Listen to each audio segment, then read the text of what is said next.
ओम तत्सत। ओम श्री परमात्मने नमः। ओम श्री गुरुवे नमः। ब्रह्म में जगत का अध्यारोप। जीव एवं जगत के रूप में ब्रह्म की ही अखंड सत्ता का वर्णन। श्री वशिष्ठ जी कहते हैं, रघुनंदन, जैसे सुषुप्ति ही स्वप्नवत प्रतीत होती है, उसी प्रकार ब्रह्म ही इस सृष्टि के रूप में प्रतीति का विषय हो रहा है।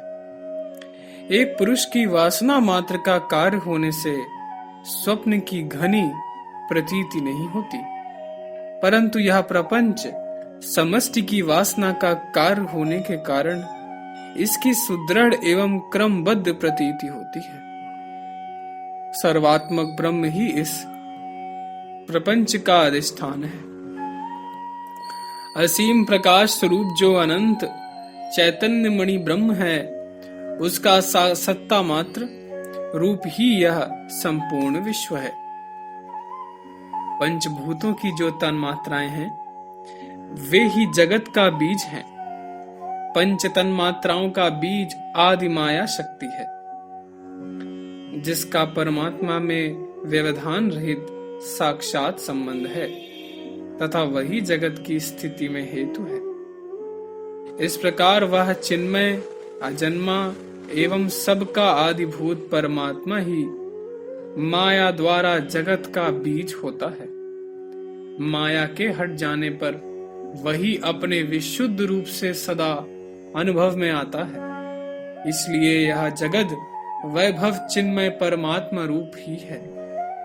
जैसे स्वप्न में बिना बनाए ही नगर बन जाता है, उसी प्रकार महाकाश रूपी महान वन में जगत रूपी वृक्ष बारंबार उत्पन्न होकर नष्ट हो जाता है। जैसे स्वप्न देखने वाला पुरुष अपने लिए नगर का निर्माण सा कर लेता है, उसी प्रकार यह चेतन आत्मा भी पृथ्वी आदि की सृष्टि कर लेता है।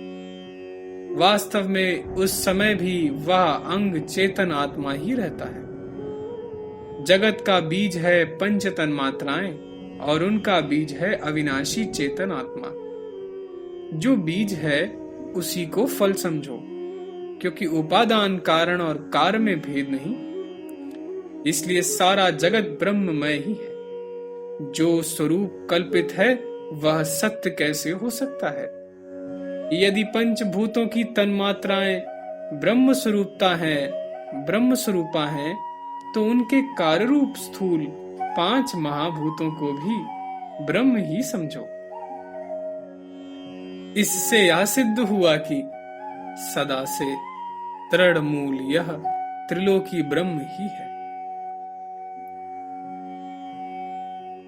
इस प्रकार यह जगत ना कभी उत्पन्न होता है, ना उत्पन्न हुआ दिखाई देता है। जैसे स्वप्न एवं मनोरथ द्वारा निर्मित पुर असत होता हुआ भी सत सा प्रतीत होता है, उसी प्रकार ब्रह्माकाश रूपी परम व्योममय चिन्मय आत्मा में जीव आकाश तत्व असत होता हुआ भी सत सा प्रतीत होता है। अर्थात उस ब्रह्ममय महाकाश से अविभक्त होने पर भी विभक्त सा दिखता है। चिदात्मा परमेश्वर में कल्पित समष्टि जीवाकाश अत्यंत विस्तृत होता हुआ भी मैं चिंगारी की भांति अत्यंत सूक्ष्म तेज का कण हूं, ऐसी भावना करने से वह अपने को वैसा ही अनुभव करने लगता है।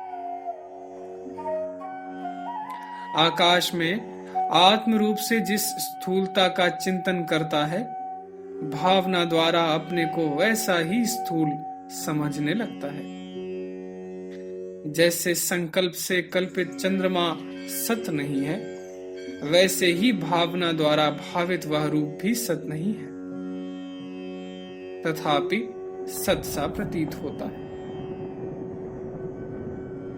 जैसे स्वप्न देखने वाला मनुष्य सपने में अपने को पथिक के रूप में देखता है, उसी प्रकार वह चित्त की कल्पना से अपने में लिंग दे और भावी स्थूल शरीर की प्रतीति को भी धारण करता है। जैसे पर्वत बाहर स्थिर होने पर भी दर्पण के भीतर स्थित हुआ सा प्रतीत होता है, जैसे कुएं के जल में प्रतिबिंबित हुआ शरीर वही व्यवहार करता सा जान पड़ता है, जैसे दूर तक सुनाई देने योग्य शब्द भी संपुट गुफा आदि में अवरुद्ध होकर उसके भीतर ही रह जाता है,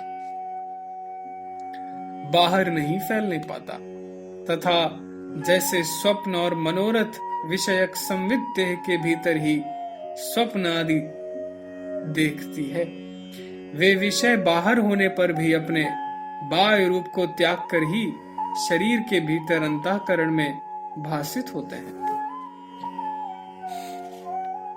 उसी प्रकार आग की चिंगारी के समान अणु उपाधि में स्वरूपतः कल्पित जो सूक्ष्म शरीर है, उसके भीतर स्थित हुआ यह जीवात्मा वासना में देह आदि व्यवहार का अनुभव करता है। मनोमय शरीर वाला जीव अपने मनोमय देह आकाश में ही स्थूलता की भावना करके स्थूल देहधारी हो गया है।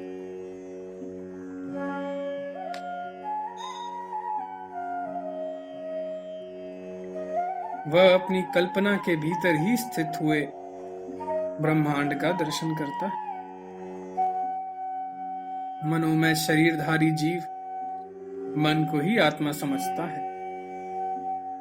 उस आत्मभूत चित्त से अपने संकल्प के अनुसार अपने ही लिए गर्भरूपी ग्रह, देश, काल, कर्म तथा द्रव्य आदि की कल्पनाओं की भावना करता हुआ नाम आदि का निर्माता बनकर वह आतिवाहिक देहधारी जीव अपने द्वारा कल्पित विभिन्न नामों से उन पदार्थों को और अपने को भी असत्य जगत रूपी भ्रम में बांधता है। जैसे मिथ्याभूत स्वप्न में झूठे ही अपना उड़ना प्रतीत होता है, उसी प्रकार असत्य जगत रूपी भ्रम में ही यह जीवात्मा मिथ्या विकास को प्राप्त होता जान पड़ता है। वह कभी उत्पन्न नहीं हुआ है। इस ब्रह्मांड रूपी भ्रम के उदित होने पर भी इसमें कभी कुछ उत्पन्न नहीं हुआ। उत्पन्न हुई कोई वस्तु दिखाई नहीं देती, केवल अनंत निर्मल ब्रह्माकाश ही सर्वत्र विद्यमान है। संकल्प द्वारा निर्मित नगर के समान यह दृश्य प्रपंच सत सा प्रतीत होने पर भी सत नहीं है। स्वयं उदित हुआ यह प्रपंच उस चित्र के समान है जिसका किसी चित्रकार ने ना तो निर्माण किया है और ना उसमें रंग ही भरा है। यह बिना बनाए ही बनकर अनुभव में आ रहा है और सत्य ना होकर भी सत्य सा स्थित है। महाकल्प के अंत में ब्रह्मा आदि के मुक्त हो जाने के कारण निश्चय ही वर्तमान कल्प के ब्रह्मा को कोई पूर्व जन्म की स्मृति नहीं रह जाती। अतः वह स्मृति इस जगत की उत्पत्ति में कारण नहीं हो सकती। इसलिए वर्तमान कल्प में जैसे ब्रह्मा संकल्पमय है, वैसे ही उनसे उत्पन्न हुआ यह जगत भी संकल्पमय है, संकल्प जन्य ही माना गया है। इस पृथ्वी आदि की सृष्टि के विषय में जो इस तरह साक्षी का अनादिकाल का अनुभव है, उसी को यदि कारण माना जाए तो साक्षी वेद स्वप्न दृष्ट पृथ्वी आदि पदार्थ जैसे जागरण अवस्था में मिथ्या सिद्ध होते हैं, उसी प्रकार अनादि साक्षी के संस्कार से उत्पन्न जगत भी मिथ्या ही सिद्ध होगा। जैसे जिस किसी भी देश या काल में द्रवत्व जल से भिन्न नहीं होता, उसी प्रकार किसी भी देश या काल में यह सृष्टि परमात्मा से भिन्न नहीं है। इस प्रकार यह सृष्टि भ्रम से ही प्रौढ़, सुदृढ़ या घनीभूत प्रतीत होती है। वास्तव में यह विषमता रहित परमात्मा ही इसके रूप में स्थित है। जो ब्रह्मांड प्रतीत होता है वह अत्यंत निर्मल चिन्मय ब्रह्म ही है, उससे भिन्न दूसरी कोई वस्तु नहीं है। इसी तरह यह दृश्य जगत जो आत्मा में सर्वथा कल्पित भ्रम रूप है, शांत, आधार रहित, आधेय, शून्य, अद्वैत तथा एकत्व के व्यवहार से भी शून्य ब्रह्म रूप ही है। यद्यपि इस जगत रूपी भ्रम की प्रतीति होती है, तथापि उसके रूप में कोई वस्तु उत्पन्न नहीं हुई है। चारों ओर से शून्य जो निर्मल चेतनाकाश ब्रह्म प्रतिष्ठित है, वही सदा सर्वत्र अपने स्वरूप से स्थित है। उसमें ना संपूर्ण संसार है, ना उसका कोई आधार है, ना आधेय है, ना दृश्य है, ना उसमें दृष्टापन है, ना ब्रह्मांड है, ना ब्रह्मा है, और ना कहीं कोई वितंडावाद ही है। ना जगत है, ना पृथ्वी है। यह संपूर्ण दृश्य शांत स्वरूप निर्मल ब्रह्म ही है। इस प्रकार परब्रह्म परमात्मा ही अपने में अपने से विकास को प्राप्त होता है। जैसे तरल होने के कारण जल ही अपने में आवर्त रूप से प्रतीत होता है, उसी प्रकार चित्त रूप होने के कारण आत्मा ही अपने में जगत सा प्रतीत होता है। जगत इसमें कोई भिन्न पदार्थ नहीं, असत होता हुआ ही यह प्रतीति का विषय होता है और यहाँ सत सा अनुभव में आता है। अंत में महाप्रलय के समय यह असत होता हुआ ही नष्ट होता है। जैसे स्वप्न में जो अपना मरण दिखाई देता है, वह जागृत काल में असत ही सिद्ध होता है। उसी प्रकार अज्ञान अवस्था में प्रतीत होने वाला या दृश्य प्रपंच ज्ञान होने पर असत ही सिद्ध होता है।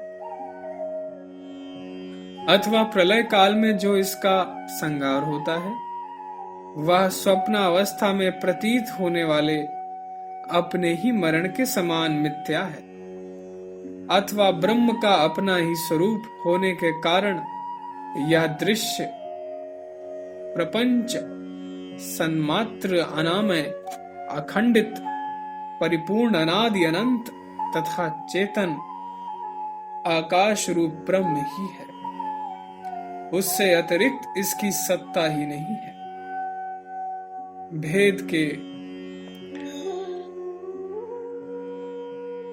उससे अतिरिक्त इसके सत्ता ही नहीं है। शेष अगले भाग में। जय सीताराम, जय सीताराम, जय सीताराम।